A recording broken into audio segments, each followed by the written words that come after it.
అధిక బరువు అనేక సమస్యలకు కారణం. సాహితీ యోగా ఆన్లైన్ క్లాస్ లో జాయిన్ అవ్వండి.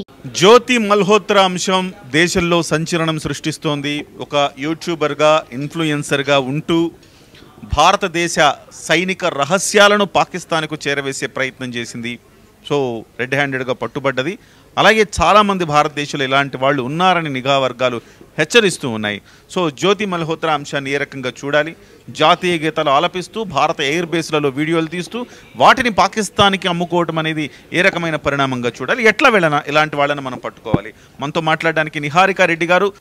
యూట్యూబ్లో చాలా వరకు మనకి సోషల్ మీడియా న్యూస్ ఛానల్స్ అంటూ స్టార్ట్ చేశాయండి. They are not satellite channels, కానీ మంచిని చెప్తున్నప్పటికీ కొన్ని ఛానల్స్ ఉన్నాయి స్పై ఏజెన్సీగా పనిచేయడం. ఇప్పుడు క్లాసిక్ ఎగ్జాంపుల్ మీరు చెప్పినట్లు స్పై ఏజెన్సీగా పనిచేయడం, లేకపోతే మన ఇన్ఫర్మేషన్ని వాళ్ళకి ఇవ్వడం, వాళ్ళ ఇంట్రెస్ట్ని ఇండియాలో ప్రమోట్ చేయడం ఇతర లాంగ్వేజెస్లో. ఇలాంటివి మనం గమనించున్నప్పుడు 3 లెవెల్ ఆఫ్ ఆర్గనైజేషన్స్ వాళ్ళని ఖండించాలి. ఒకటి, గవర్నమెంట్ లెవెల్లో ఒక సంస్థని ఎస్టాబ్లిష్ చేసి ఈ media channels, so called social media ఛానల్స్ని రెగ్యులేట్ చేస్తూ ఒక బాడీని తీసుకురావాలి. కనీసం వాటి మీద అవగాహన, అంటే ఏం చేస్తున్నారు, ఎటువంటి ఇన్ఫర్మేషన్ ఇస్తున్నారు, ఎవరు వాళ్ళ సబ్స్క్రైబర్ బేసు, వాళ్ళకి మనీ ఎక్కడి నుంచి వస్తుంది, దీని మీద నిఘా ఖచ్చితంగా ఉండాలి.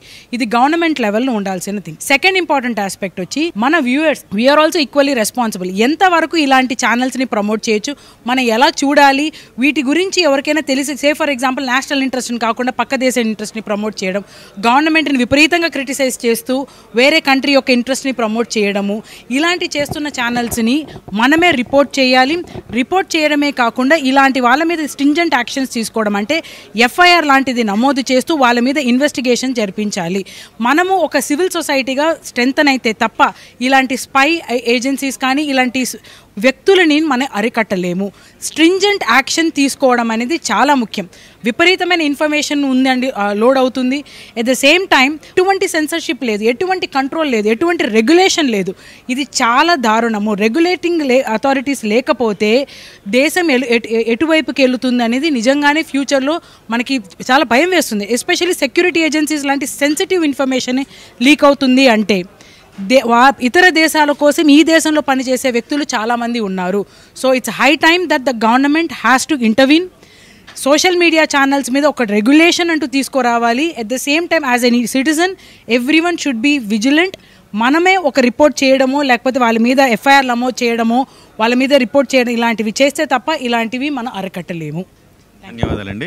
సో మీడియా స్వేచ్ఛ ఉండాలి, కానీ అపరిమితంగా ఉండకూడదు. కొంత రెగ్యులేట్ చేయాల్సిన ఆవశ్యకత ప్రస్తుతం కనపడుతుంది. ఎస్పెషల్లీ సోషల్ మీడియాని కొంత రెగ్యులేట్ చేయాల్సిన అవసరం ఉంది. నిరంతరం వాటి యొక్క పోకడలు గమనించాలి, ప్రజలు కూడా దాని మీద గమనించాలి.